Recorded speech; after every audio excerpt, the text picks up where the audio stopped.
Rachel.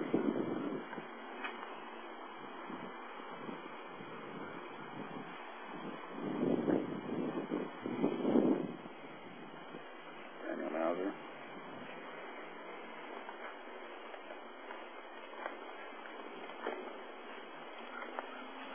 Let me see what this note is here. Fresh surrender to God, September 10th, 2000, looks like.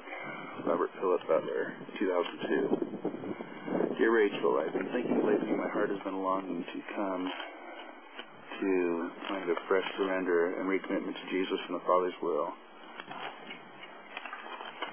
There is can't read that, something, the Father's will that is perfect and complete, and so I'm making a fresh surrender of this day, September 10th, 2002, here at Rachel's grave in Columbine's Crosses. It is fitting that it be done here because this is a place for me where my heart has been so touched by the presence of God and His angels. This place has been a place of reflection, vision, purpose, and destiny for me. When I come here, I'm touched all over again with what God has spoken as to my purpose in life. It is here that my heart reaches out and touches God, and God touches me in ways which doesn't happen anywhere else. It is here that visions of heaven open up, and where I see into the purposes of God in my heart. And it is here that I feel in great depth the purposes of God for me, and it is here that my heart gets touched so deeply as I come here to be with God and Rachel and Columbine in ways that are unreachable anywhere else. It is here at your grave, Rachel, that I sit sometimes for long periods of time and just listen to my heart and what it is saying, what God is saying, and I listen to the heart of Columbine and your heart, Rachel.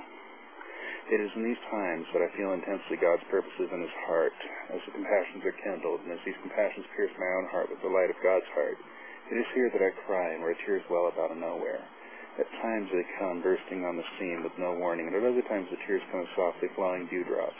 I've learned that different kinds of tears have different purposes. We tend to run from tears and pain, don't we, Rachel? But God never intended that for us. It is here that I can meet what is in my heart and what I feel from God's heart in ways and dimensions that I've never experienced in any other place.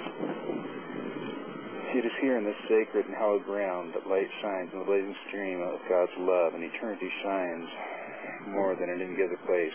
Visions of having to do with the future and of purposes for me. And my heart is changed, touched, warmed, and encouraged by these visions. And it is here, Rachel, that anyone can be touched by the same love and compassion that I am touched with when I come here. It is here that the light shines on God's love, and where our heart can be changed and touched by the love and compassion of God. It is here that the flames of God rest in a special way. So I have come here, Rachel, to your grave, to the Crosses of Columbine, to recommit my life to the divine will and purposes of God.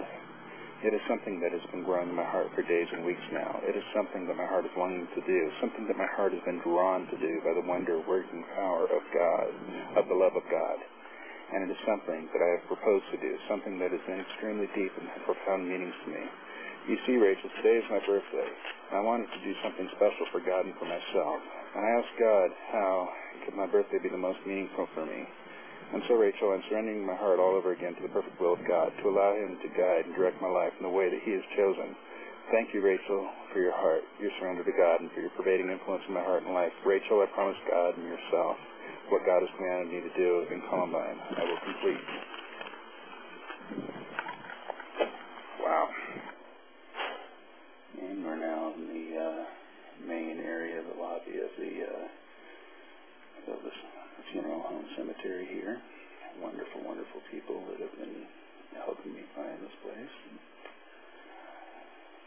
I'm going to read a dedication from Orchard Park High School in Orchard Park, New York. First of all, they've got the famous lines from Ecclesiastes 3:1-5.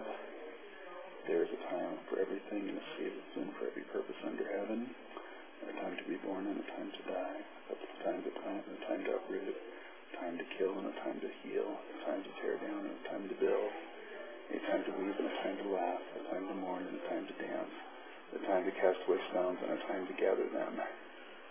And then their own little verse. In a quiet little town a tragedy strikes. Hate and aggressions long contained ravage our hearts and scar the flesh. Heroes are born and people are killed. In one little town lives were shredded in one little town. In another town not far away, people sat glued to their televisions. In a little town we heard without believing. Dinner was quiet that night. It slowly sank into our hearts. It slowly sank in. When a lonesome wind blows, how long before it reaches everyone? The wind takes air greedily from a place and sends it cascading in every direction. How long before we all feel it? How long? We thought we could do everything, and we knew we could do nothing. And our hopes an avenue of trees could not replace, but help to remember, just to remember. Nothing we can say can veil the past or provide balm for your wounds. In the midst of what-ifs and if-onlys, we are forced to offer only prayers and inadequate condolences and sympathies. But from a school in a town not unlike yours, we are all here for you. We will always be here for you. With love always. Orchard Park High School, Orchard Park, New York.